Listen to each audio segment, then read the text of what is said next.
La Biblia es la madre de todas las herejías y por lo tanto es de donde la gente saca muchas ideas equivocadas.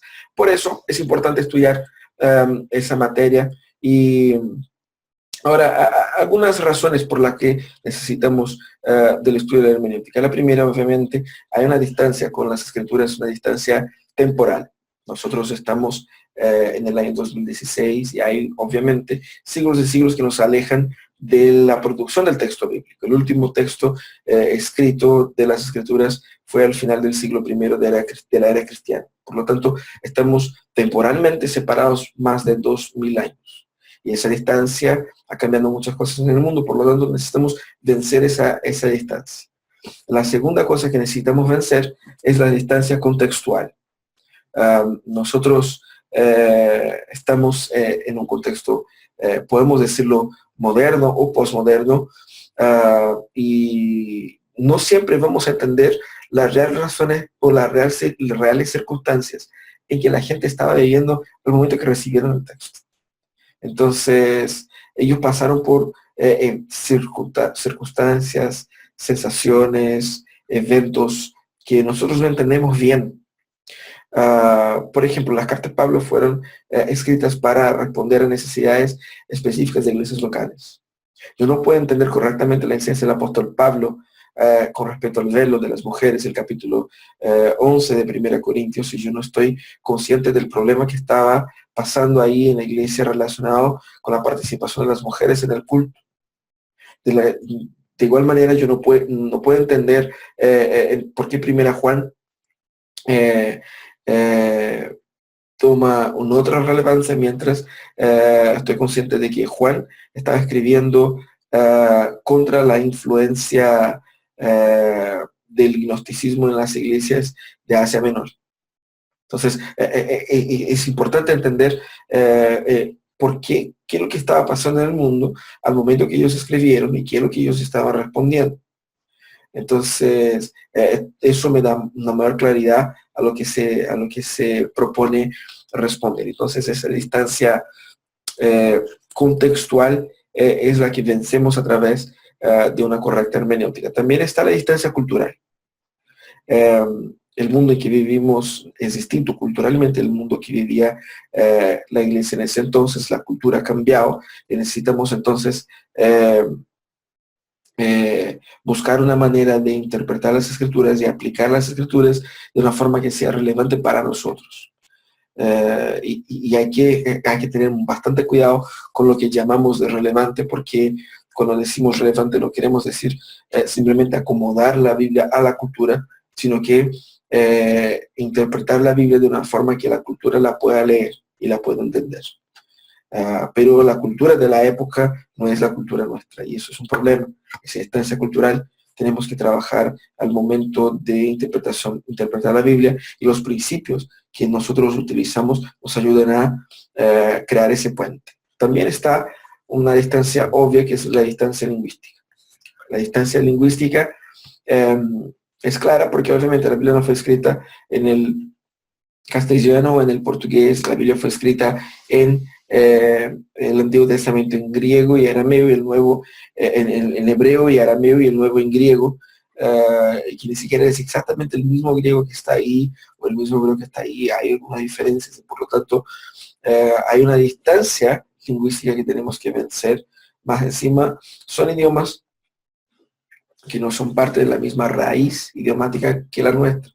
Nosotros somos de la raíz latina, mientras que esos otros idiomas no son. Entonces hay una distancia lingüística que vencer. Y también una distancia muy importante es la distancia autoral. ¿Qué quiere decir con eso? Sería mucho más sencillo para nosotros si fuera posible tener a Pedro aquí, que nos explicara qué quiso decir Pedro cuando dijo que Cristo fue a predicar a los espíritus en prisión, ahí en 1 Pedro. ¿Qué quiso decir Pablo con los textos complejos que hay en Romanos o otros textos complejos que existen ahí en las escrituras, tanto en el Antiguo como en el Nuevo?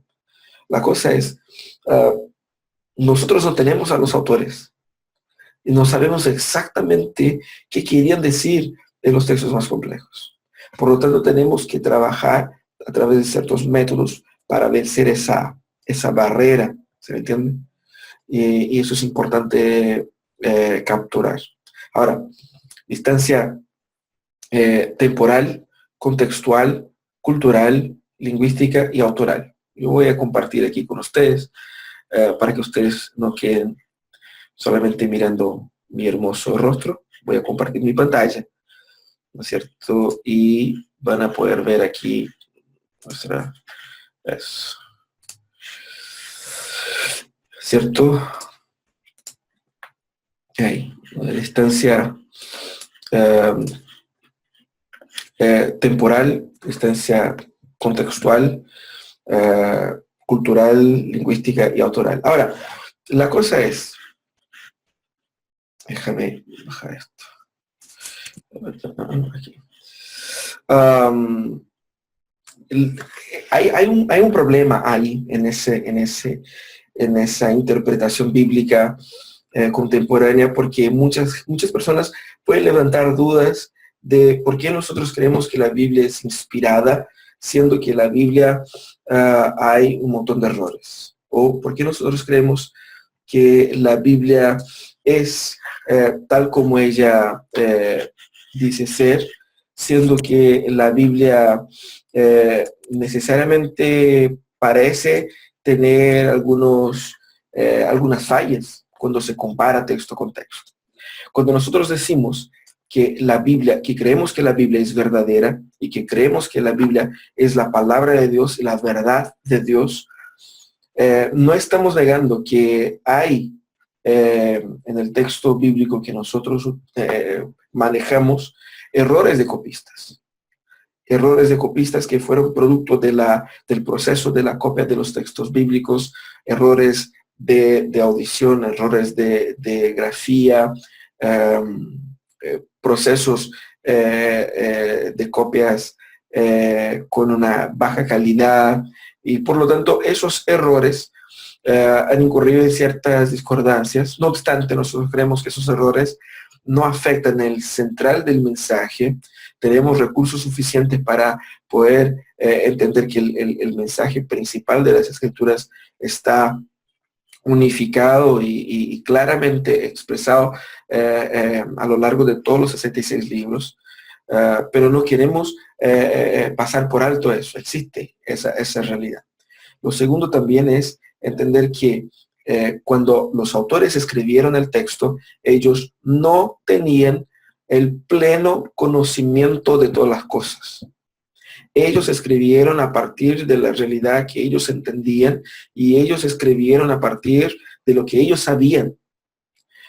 Incluso cuando escribían textos relacionados, textos como textos mesiánicos, ellos no tenían todas las informaciones y no tenían todo el conocimiento futuro de cómo iba a ser en cada detalle. Ellos reaccionaron a partir del contexto en que ellos estaban y por lo tanto era muy factible una comprensión de que ellos eran limitados en entender todas las cosas. Así que cuando decimos que estos hombres eran inspirados por Dios, no significa que ellos eran dotados de un conocimiento absoluto, sino que realmente ellos estaban limitados a su realidad.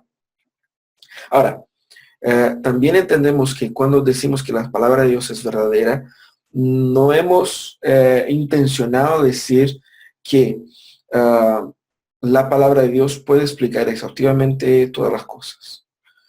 No puede y tampoco es esa su intención. Eso es muy importante entender. No es la intención de las Escrituras explicar absolutamente todas las cosas al detalle. No sé si Adán y Eva tenían algún tipo de ombligo o algo similar. No sé si no sé si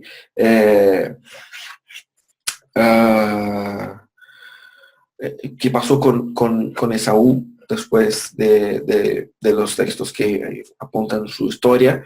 No sé todos los eventos de los reyes de Israel y la Biblia no nos dice.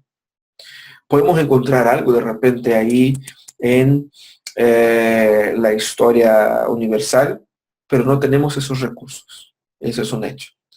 Lo que sí es importante entender que nosotros, pese a no tener todas las explicaciones, tenemos sí todo lo que es necesario para la comprensión o para la revelación especial de Dios, todo lo que es necesario para la comprensión del Evangelio, todo lo que es necesario para comprender lo que Dios quiere enseñarnos en las Escrituras. También debemos entender que el texto que nosotros tenemos en nuestras manos, la Reina Valera, NBI, las Américas, la Biblia de Jerusalén, todos esos montones de Biblias que tenemos, no son traducciones inerrantes. No hay un factor de inerrancia en esos textos. Lo que sí hay, una comprensión clara de que por la providencia de Dios, Dios ha cuidado a que esos libros fuesen entregados a nosotros con el mensaje claro del Evangelio, pero en un proceso de traducción es natural que uno pase a traducir de una forma más o menos interpretativa. Eso es inevitable. Más encima hay todo un problema manuscritológico, ¿no es cierto?, en el cual ahí hay una diversidad de opiniones en cuanto a la utilización del texto mayoritario y el texto de la línea de Westcott Hort, y que son teorías manuscritológicas que produjeron ahí el texto eclético, que es el texto base que los traductores de la Biblia utilizan para hacer sus traducciones. Por lo tanto, Dios ha conducido de tal manera a que, pese a esas divergencias, podamos nosotros creer que el texto que nosotros tenemos sí es un texto inspirado, infalible, inerrante y suficiente. Pero, ¿dónde está la inerrancia y la infalibilidad? La inerrancia y la infalibilidad está únicamente en los autógrafos. Hemos comentado un poco eso en la introducción a la Biblia. Los autógrafos son inspirados. Ese texto que tenemos no lo son. No son cualificadamente 100% inspirados. Son traducciones, son copias, son versiones, pero pueden haber ahí pequeños errores y creemos que la providencia de Dios nos ha guiado a tener una Biblia que es suficientemente útil para nuestra comprensión del Evangelio. Ahora, la Biblia como un documento divino desde de la inspiración de Dios, viene a nosotros y se encuentra con ciertas barreras. La primera barrera o distancia es una barrera natural. La Biblia es divina y no, producida, inspirada por un Dios divino, un Dios bueno, un Dios divino en una redundancia, un Dios que está en una calidad o es de una calidad muy distinta a la nuestra. Dios es Dios y nosotros no somos dioses. Nosotros somos muy limitados. Somos humanos, somos criatura y Dios es creador. Entonces hay una distancia natural y eso nos limita en la comprensión de ciertas cosas con relación al ser de Dios. También hay una distancia espiritual. Nosotros estamos espiritualmente separados de Dios, ¿no es cierto? La muerte espiritual, la caída nos puso en una situación muy delicada en cuanto a nuestra realidad espiritual, de manera que estamos necesariamente limitados en nuestra comprensión de las Escrituras, en nuestra comprensión del ser de Dios.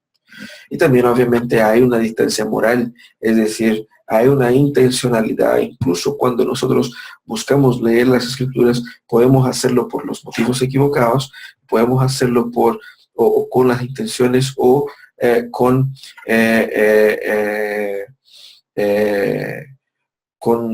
prerrogativas equivocadas. Entonces, moralmente nosotros estamos distantes de Dios y por lo tanto eso puede generar fallas en nuestra comprensión de las Escrituras. Así que ese es uno de los desafíos que nosotros tenemos y una de las razones, o como parte de las razones que tenemos para interpretar las Escrituras, ¿no es cierto? Ahora, quisiera escuchar de ustedes un poco qué es lo que ustedes piensan y que ustedes comenten un poco. Tenemos ahí unos 4 minutos y luego después de estos 4 minutos se va a cerrar la sesión, pero si se cierra la sesión, voy a poner aquí en el WhatsApp el link para que puedan ustedes reanudar la sesión ahí nuevamente, que el sistema se cierra solo. Así que vamos a escuchar un poco de ustedes, qué es lo que dicen ustedes. Empecemos ahí con el Brian. Aló, ¿sí? ¿Me escucha, profe? Sí. No, pues bueno, o sea, el tema de la hermenéutica es un tema que se arrastra por años del desarrollo del cristianismo. O sea, hemos visto como las diferentes escuelas dentro de la historia han interpretado el texto bíblico, ¿cierto? El tipo alegórica, después vino el rescate de la interpretación literal, pero sin descuidar un poco la figura literaria, hasta llegar a, no sé, la crítica textual, que también ha hecho su aporte a la hermenéutica actual, pero finalmente es algo que siempre quizás va a estar presente, siempre vamos a estar limitados a eso, nunca vamos a poder conocer quizás en plenitud, una totalidad, lo que el texto bíblico quiso decir en un comienzo, en un origen, y eso tenemos que también aceptarlo como tal, pero eso no quiere decir que no vamos a hacer todo nuestro esfuerzo por conocer lo que más podamos, utilizar todos los recursos disponibles y lo que se ha ido desarrollando hasta nuestra actualidad. Pero sin lugar a dudas que tener un método adecuado de interpretación bíblica nos ayudará bastante al menos a tener una teología sana, ¿cierto? Y poder también aplicar esta interpretación de una manera saludable también a la iglesia. Eso más o menos mi observación. Buena. Miguel, ¿qué le parece? Bueno, buenas noches a todos. Bueno, yo soy un poco bien ignorante en todos estos temas. Estoy aprendiendo, pero considero que es muy relevante entender el contexto bíblico. Creo que le da una comprensión más acabada, más reflexiva, con consecuencias más beneficiosas también para quien uno les puede predicar y también para uno mismo, para la familia. Bueno, estoy aprendiendo, yo soy profesor de matemáticas, entonces para mí ha sido muy difícil hacer un ensayo.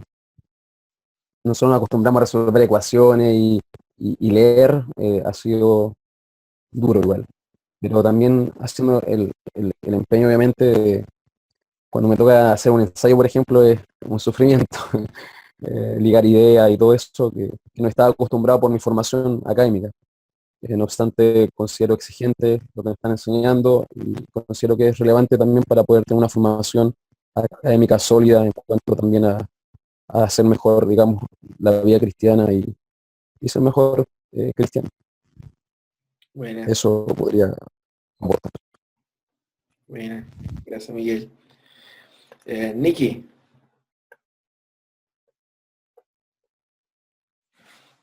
¿Quieres mutearlo?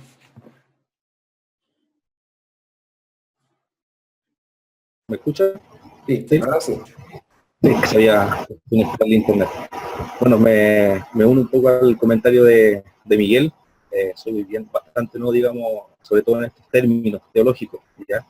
Pero más encima llegué atrasado, pero de lo que alcancé a captar, ¿cierto?